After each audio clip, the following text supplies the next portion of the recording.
Asyik TV. Lu kayak orang gila sih. Kita mau kupas ilmu pengetahuan. Let's go. Hari ini kita bakal bahas apa ya? Oh, dari kota. Kita akan bahas 5 penemuan yang paling berpengaruh hingga sekarang. Yang pertama, Penemu kertas merupakan orang berkebangsaan Tionghoa yang hidup pada zaman dinasti Han. Dia Gaya adalah banget. Cailong penemu.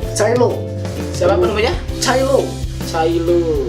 Penemu kertas yang lahir di Guiyang, sekarang di wilayah provinsi Hunan. Ia bernama lengkap Cai Jingsong. Dia adalah seorang kasih. Ia membuat kertas dengan bahan utama berupa kulit kayu murbei. Bagian dalam kayu direndam di air dan dipukul-pukul hingga seratnya lepas. Bersama dengan kulit direndam juga bahan rami, kayu bekas, dan jala ikan. Setelah menjadi bubur, bahan itu ditekan hingga tipis dan dijemur. Kemudian jadilah kertas yang kualitasnya masih belum sebagus sekarang. Pada tahun 105 Masehi, ia mempersembahkan contoh kertas pada Kaisar Han Hedi. Catatan tentang penemuan kertas ini terdapat dalam penulisan sejarah resmi dinasti Han. Kedua, penemu televisi generasi pertama. Adalah Paul Julius Gottlieb Lipkau.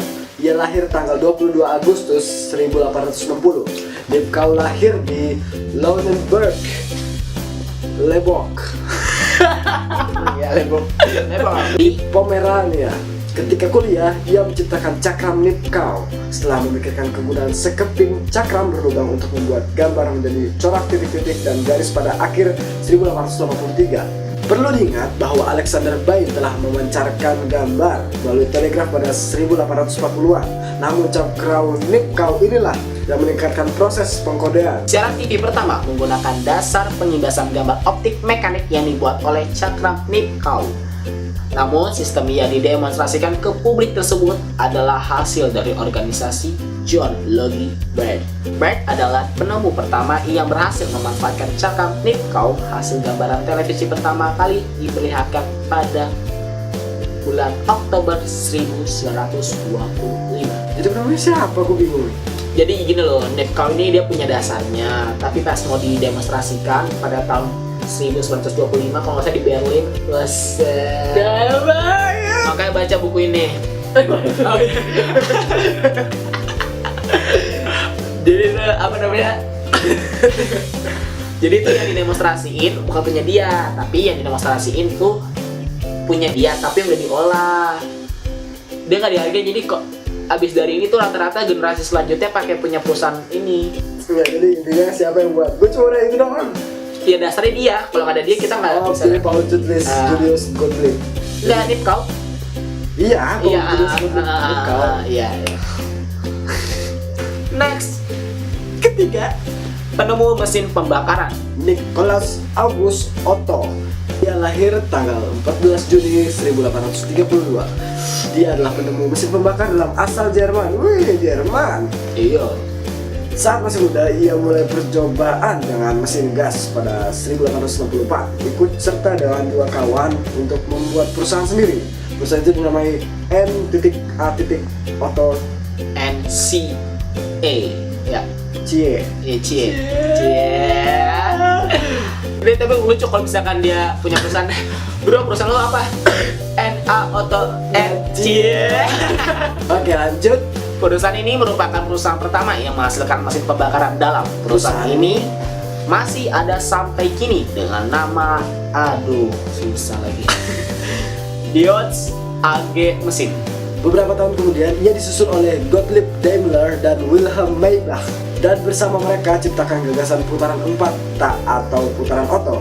Pertama kali dibuat pada tahun 1876, tak itu merupakan gerakan naik atau turun pada piston silinder. Tau kan kayak 2 tak, 4 tak itu, jadi tak itu pengertiannya merupakan gerakan naik atau turun pada piston silinder. Paten Otto dibuat tak berlaku pada tahun 1886 saat ditemukan bahwa penemu lain, Alphonse Béau de Rothschild, telah membuat asas putaran 4 tak dalam selebaran yang diterbitkan sendirian. Menurut studi sejarah terkini, penemu Italia Eugenio Barsanti dan Felice Matteucci menempatkan versi efisien karya pertama dari mesin pembakaran dalam pada 1854 di London, nomor paten 1072. Mesin Otto dalam banyak hal paling tidak diilhami dari penemuan itu. Maksudnya apa ya? Maksudnya kayak susah dimengerti kali ya. Kalau mesin Otto itu kan dia kan yang penemunya. Iya, dia awal banget. Jadi kalau tanpa dia kita nggak bakal ada mesin. Iya, kita nggak bakal ada motor. Iya, nggak bakal ada motor, nggak bakal mobil, ada pesawat juga mesin. Iya, pokoknya dia tuh ya mesin-mesin gitulah. Dia paling Ya itulah. paling. Terus kita nggak ngerti. Next, 4. penemu pesawat. Wright bersaudara atau Wright Brothers yang gue tau Mario Brothers. Aduh. Ya kan? Orville lahir pada tanggal 19 Agustus 1871 dan meninggal pada tanggal 30 Januari 1948. Dan Wilbur lahir pada tanggal 16 April 1867 dan ia wafat pada 30 Mei 1912. Adalah 2 orang Amerika yang dicatat sebagai penemu pesawat terbang karena mereka berhasil membangun pesawat terbang yang pertama. Pesawat terbang yang pertama kali berhasil diterbangkan dan dikendalikan oleh manusia pada tanggal 17 Desember 1903. 2 tahun setelah penemuan mereka, kedua bersaudara itu menggambarkan mesin terbang. Mereka kebentuk pesawat terbang yang memakai sayap yang seperti sekarang kita kenal. Walaupun mereka bukan orang yang pertama membuat pesawat percobaan atau eksperimen, Wright bersaudara adalah orang yang pertama menemukan kendali pesawat sehingga pesawat terbang dengan sayap yang terpasang kaku bisa dikendalikan terobosan yang paling besar adalah penemuan kontrol 3 sumbu yang digunakan oleh semua pesawat terbang yang sekarang.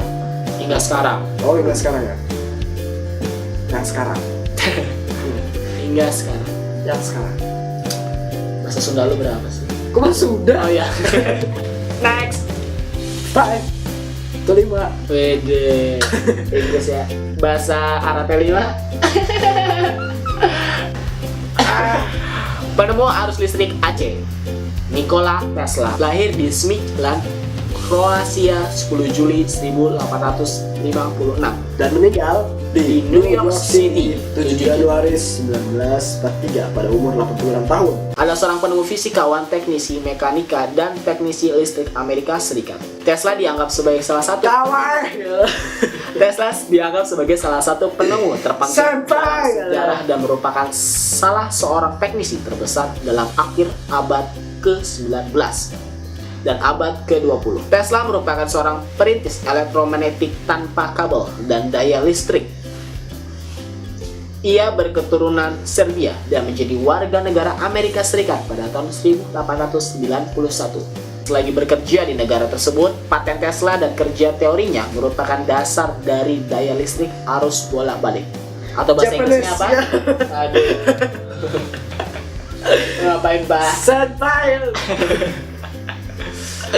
Arus AC, bahasa Inggrisnya artinya Alternating Current atau AC, modern termasuk distribusi daya polyphase dan motor AC yang ia umumkan pada revolusi industri kedua. setelah pendemonstrasian komunikasi tanpa kabel pada tahun 1893 dan memenangkan perang arus. Tesla dianggap sebagai salah satu teknisi listrik AS terhebat. Tesla memiliki pengalaman di telepon dan teknisi elektro sebelum bermigrasi ke Amerika Serikat pada tahun 1884 untuk bekerja dengan Thomas Alva Edison di New York City. Dia segera memutuskan keluar dengan uang para investor. Dia menyiapkan laboratorium dan perusahaan untuk mengembangkan berbagai perangkat listrik. Nah, itu adalah 5 penemuan yang paling berpengaruh di dunia. Ya, contohnya sekarang listrik. Iya, udah ya, sekian dari kita. Dah. Bye. Bye. Bye. Bye. Bye. Bye. Bye. Bye. Bye. Bye. Sampai apa sih?